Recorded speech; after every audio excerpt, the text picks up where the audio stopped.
Ito, magandang labanan din to, mga minamahal. So, sumagot po ang Palasyo, ang Malacanang, dito nga po sa certain statement, sagot ni VP Sara Duterte tungkol nga po dito sa AI-generated video na isinare ni Senator-elect Ronald Bato de la Rosa na pabor kay Vice President Sara Duterte. Alam nyo naman yung sagot ni VP, no? Basahin lang muna natin yung sagot ni VP. Yan.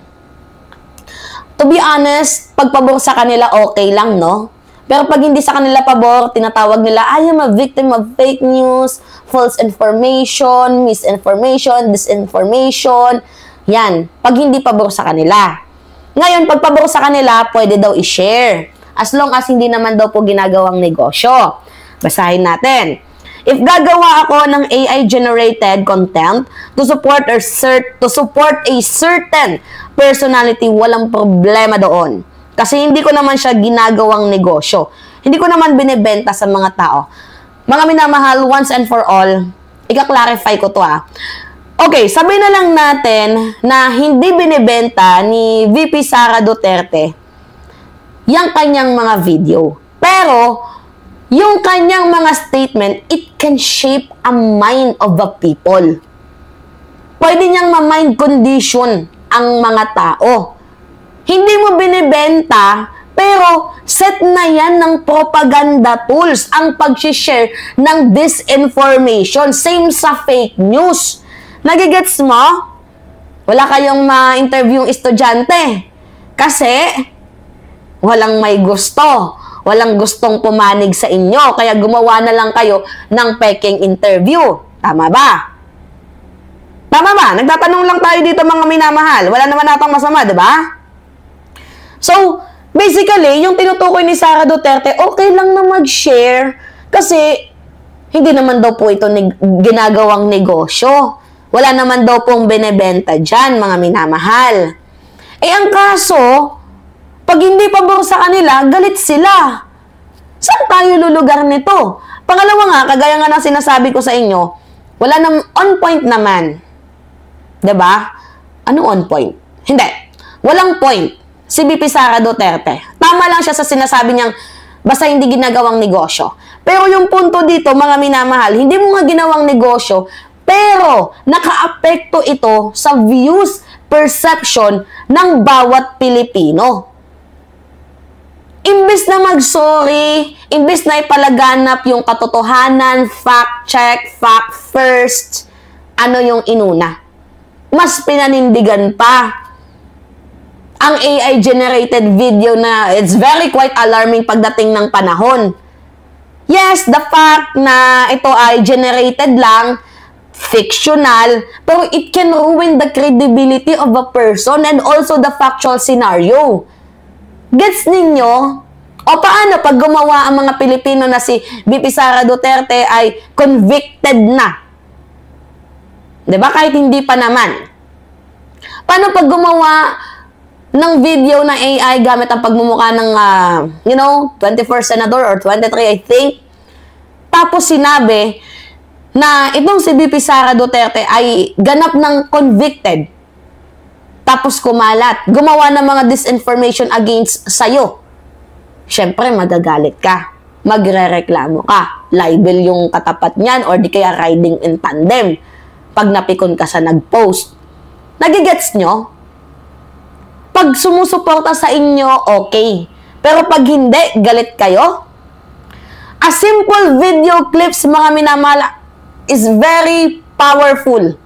Powerful product can be used to sell ideas. Diba? Mga minamahal, nagsiset na sila ng mind conditioning. Diba? And they're shaping the opinions of the people. Ngayon, tama tong sagot ni Atty. Claire Castro. Sabi ni Atty. Claire, yan. Basahin natin. Post to read nyo na lang, mga minamahal. Pero dahil ako naman yung nagsasalita, basahin ko.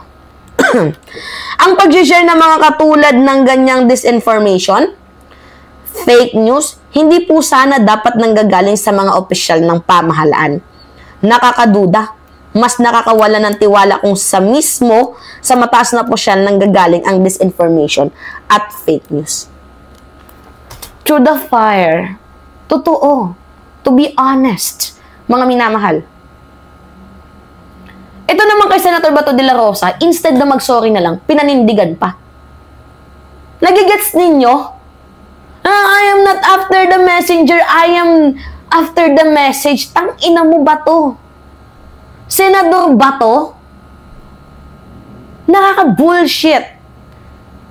Na manggagaling pa mismo sa honorable person. Yung mga ganyang klaseng statement, instead na, sorry guys, na misinterpret ako. I am also a victims of misinformation, guided by the AI. Instead na yun dapat yung sabihin mo, pinanindigan mo pa, tang-ina. Nagigigil talaga ako. Yan ba yung guided ng Holy Spirit? Pasensya na mga minamahal. Na high blood talaga ako. Sakit sa bangs. Kayo ayaw nyo ng fake news, di ba? Tapos kayo, pag ginawan kayo, galit kayo. Pag sinusuportahan kayo, okay lang, pikit mata, bulag-bulagan. Tama bang behavior yun, mga memen, sir? Ano, hindi kayo makapag-interview ng totoong estudyante kasi yung mga estudyante galit sa inyo.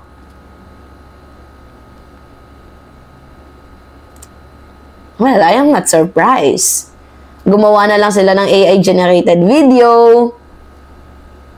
Kasi yung mga estudyante, mga kabataan, mulat na. Kaya nga nanalo si Bam at Kiko, di ba? Dahil mulat na ang kabataan.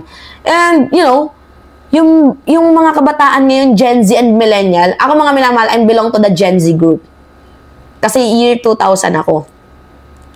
And yung boses namin, very powerful.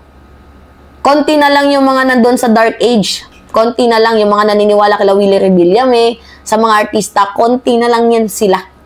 Konti na lang. And I think we will win in the 2028 presidential election. Mananalo po ang boses ng mga kabataan. Kaya tama ang sinabi ni Jose Rizal, ang kabataan ay pag-asa ng bayan. Wala, mga enabler yan sila eh. Pansinin ninyo, yung mga DDS may ubo sa utak. Lintik na kabubahan yan. Nakakapikon. At saka paano na-connect ni VP sa negosyo? AI yung pinag-uusapan dito, like parang scramble yung sagot mo. Na-connect niya pa mga minamahal sa negosyo. Baka may troll farm sila. Uy, nahuhuli ang isda sa bunganga. Diba? Kung iisipin ninyo, napaisip din ako eh. Pasensya na mga minamahal. Sa sinabi ni VP, wala naman sigurong masama daw sa pagsuporta or pag-share ng video. Basta hindi ginagawang negosyo. OMG. Mga minamahal, naguguluhan ako. Ngayon pa lang pumasok sa instinct ko. Inom tayo tubig. Intriga kasi to. Na baka maybe, uy, pinapanindigan ninyo, may troll farm ba kayo? Uy, I'm just asking lang, ha? Diba? Ang gulo ng sagot ni VP. We are focusing on the AI-generated video. And you know how alarming itong mga ganitong klaseng content. And yet, yung sagot mo, syempre, nakapabor sa'yo. So, hindi na kami masusurpresa na susuportahan mo yun. But doon sa punto na sinabi mo na basta hindi ginagawang negosyo, patay tayo dyan. Mayroon bang negosyong nangyayari, bebe? Tanong lang. Okay, let's have another content. Mga minamahal, about sa negosyo na yan. And dyan tayo mag-google ng mga idea. Alright, so naka 10 minutes na tayo and I think this is not enough. I think that's enough for, you know, isang statement na nilabas niya Attorney Claire Castro. So, please do like, share, comments, and I hope mga minamahal na isubscribe nyo ako at samahan nyo ako na abutin natin yung 400,000 milestone. Alright, mga minamahal, I love you guys. See you on my next video.